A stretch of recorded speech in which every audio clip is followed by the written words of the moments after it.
Hey, you crazy cats! Welcome to Leaving Crazy Town, where we navigate the roller coaster of relationships, mental health, and personal transformation with humor as our trusty seatbelt. Hi, I'm Sarah, and with my buddy Finn, we're here to share our real stories, expert insights, practical tips to help you break free from codependency, reclaim your life, and find freedom. So whether you're wrestling with boundary issues, craving connections that won't ghost you, or just here for a front row seat to the wild ride of self-discovery, you've come to the right place. So buckle up, we're leaving Crazy Town. Welcome to Leaving Crazy Town with Finn and Sarah. What are we talking about today, Sarah? All right, what we're going to talk about is how do we identify bait? How do we know someone's throwing out bait? What's the best way to respond to bait? Because we've been hearing a lot of stories, right? Between friends of ours around the holidays. I have been hearing them. And what is bait? What is bait? Okay, what is bait? So I have a couple of descriptions. Bait is when you get hooked by something, and usually you know you're getting hooked when you have some type of intense reaction in your body, or you overreact and you want to yell at someone or react in a negative way, or you're noticing a real intense fear response in your body. It's really when you're having a response and you either take the bait and act out in some way or say something impulsively, or you try to manage your feelings so you don't do anything. And so I was thinking about a bunch. I can give an example. It could be as simple as someone asks you to lunch. Notice I always do it about You food. always use the lunch example. But go ahead. Yeah, somebody asks you to lunch and you say that you can't go, and they're like, "That's all right, I'll go eat alone." And then kind of leave it there. And it's like the bait is a little bit of, they may not even know they're doing it, but that manipulation to get you hooked to be feeling bad that they've got to eat alone or whatever. Yes. It just throws it back at you a little bit. And you're like, ugh. Great example. And that's something I was thinking about earlier, that, you know, sometimes bait is intentional, and sometimes, probably most of the time, people don't even know they're doing it. They're just operating in the method that they're used to. So their parents guilted them. Like, oh, don't you want to give Uncle John a hug? Oh, Uncle John's going to be sad, blah, blah, blah. Trying to manipulate you to do stuff. And then you learn the same behavior. You don't even know that. You don't even know what it is. I know. Exactly. I mean, that's where you can get some compassion, is it's a way people learn to relate to get what they need.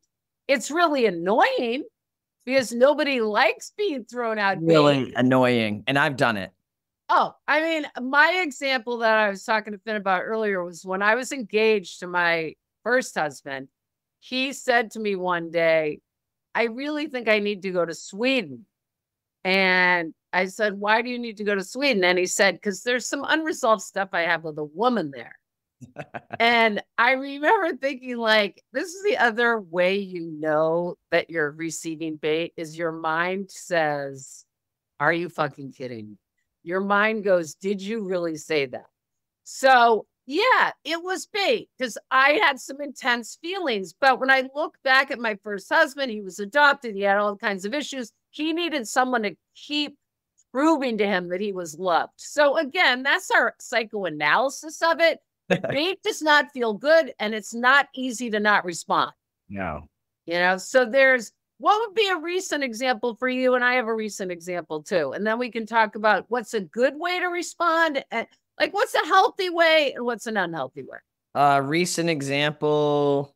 Oh God, I'm having a hard time coming up with one. I don't know. Recently, somebody said something to me about, oh, they're going to go stay in this place that's near all these bars and liquor stores, and they're in recovery. Right. And I let it die on the branch, but I'm not sure why I was told that. What was the bait for? Like, to me, that was bait because someone in recovery, and knowing someone else is saying that they've been thinking about drinking, and then, you know, saying they're going to go stay in a place near all these bars. And I'm like, what am I supposed to do about that? Like, but that's such a great distinction. It's like someone says something and suddenly it becomes your problem when it's not. Right. But and I know that it's trying to engage me and I'm not sure how, but I tend to just let stuff die on the branch now because I know, like, I used to do the same thing and I knew why I was doing it. I needed people in my life and I didn't know how to say, hey, I can't be alone tonight. Is there any chance you could chat with me? Or would you mind Yes. having coffee with me? Or would you mind going for a walk? I'm not ready to be alone. Do you have any suggestions? Instead, I would throw out the behavior that I might engage in to get them to feel bad, to come to me. So now I'm drawing them to me instead of me saying what I need. And when I articulate what I need, it would be very risky because I never had my needs met. And I couldn't say directly what my needs were for fear that I was going to be rejected. But I also know as an adult that I have to take responsibility. And if I need to get my needs met, I can't assume everyone's going to figure it out. I can't put the guilt on them. I need to ask. And, you know, my sponsor once told me when I said, oh, I called 6 people and they didn't answer. And my sponsor said, well, call a 7th.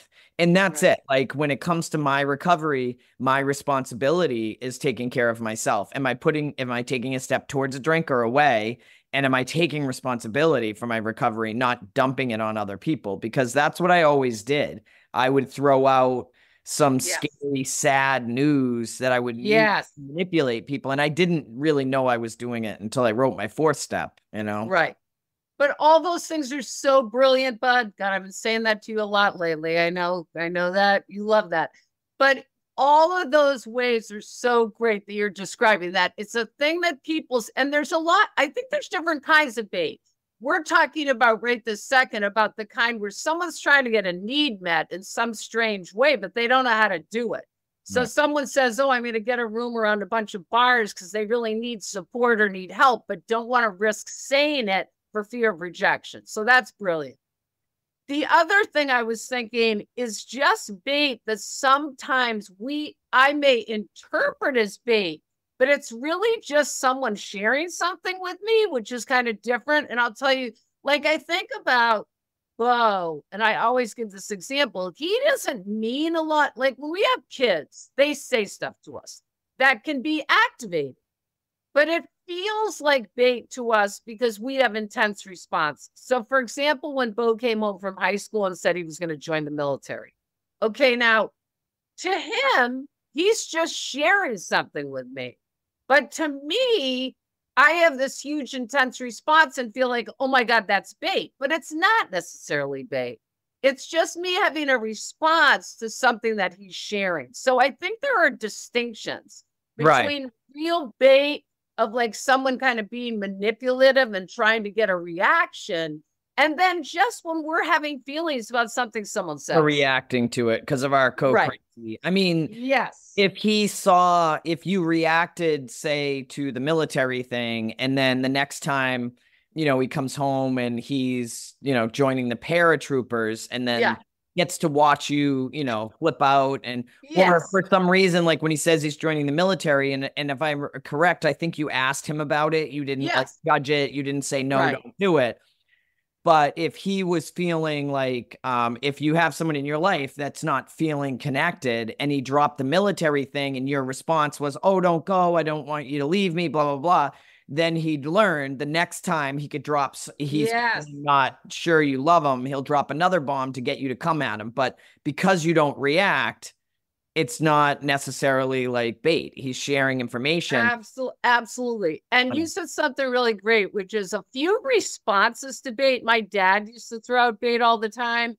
And the responses I learned were one that's really good is like you said, just to say nothing and to say, oh, that's interesting or whatever, like not react to the bait. Yeah. The other thing I learned, which was a really good skill, is what I call the Columbo, which I don't know if I've ever talked to you about the Columbo. Ask questions. Yeah, it's like my father would say these really baity, manipulative things like, "Oh, you don't want to go to dinner with me because you know you're too busy," or some like thing where I would feel guilty, and I'd say, "Dad, are you saying like that I should feel guilty?" Like I just literally do the question, like. Geez, it's hard for me to understand what you're saying. Are you saying that you think I should feel guilty to not have you for dinner, or should I cancel my plans? Like, you literally confront the bait in this kind of very innocent way. You're like, oh, geez, do you think it's a good idea to, to get a room near, are you saying you're going to get a room near,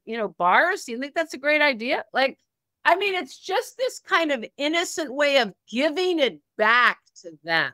Yeah. Because, I mean, I know with my dad, it's funny. I just heard this recently. Whenever I would call my dad, and for a while I was calling my dad every single week, and every week he would say, oh, I haven't heard from you in a while. Yes. And I used to be like, well, the phone works both ways. And I would take the bait. That's taking the bait.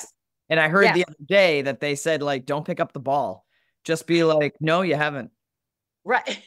Like, and then the whole thing goes, yeah. Right? And for me, that's it. Like, if I see somebody's trying to get something out of me, even if it's like they got their hair cut and they can't ask, like, well, I hate being asked if I like it, but they're trying to get me to notice it and they're doing, I literally won't look at them. Like, I'm so bad with bait. Like, any amount of bait I think somebody's trying to get me to take, I will go to the ends of the earth to not notice or even react, because I feel like I'm being manipulated. And that's stuff I got to look at. Like, I hate that.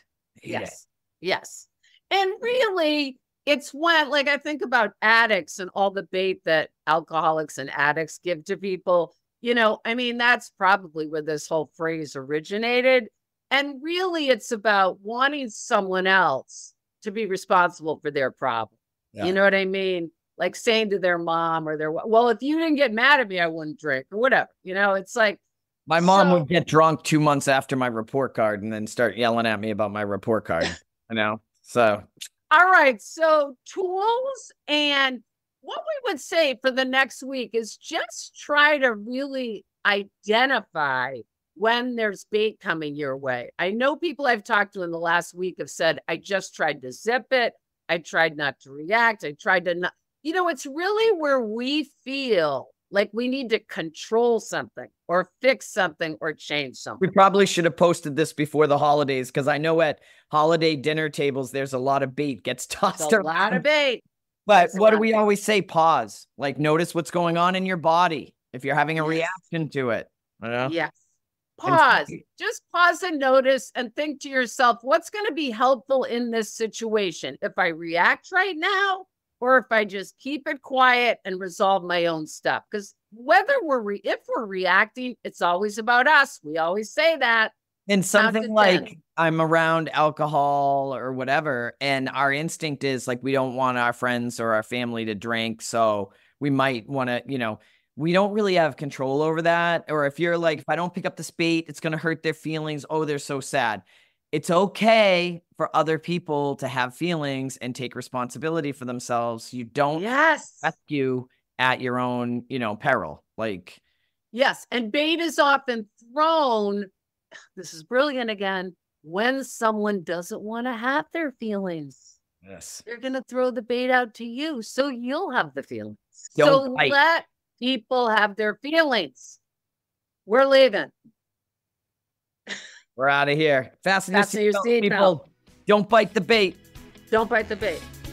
Thanks for listening to Leaving Crazy Town. We hope today's episode offered you valuable insights and tools to help navigate your relationships. If you found our discussion helpful, please rate, review, and subscribe to our podcast. And share it with a friend. Misery loves company, right? Stay connected with us on social media and visit our website for additional resources and updates on future episodes. Until next time, remember that breaking free from codependency is a journey, and we're here to help you every step of the way. And hey, if all else fails, at least you'll have a few laughs. So buckle up. We're leaving Crazy Town.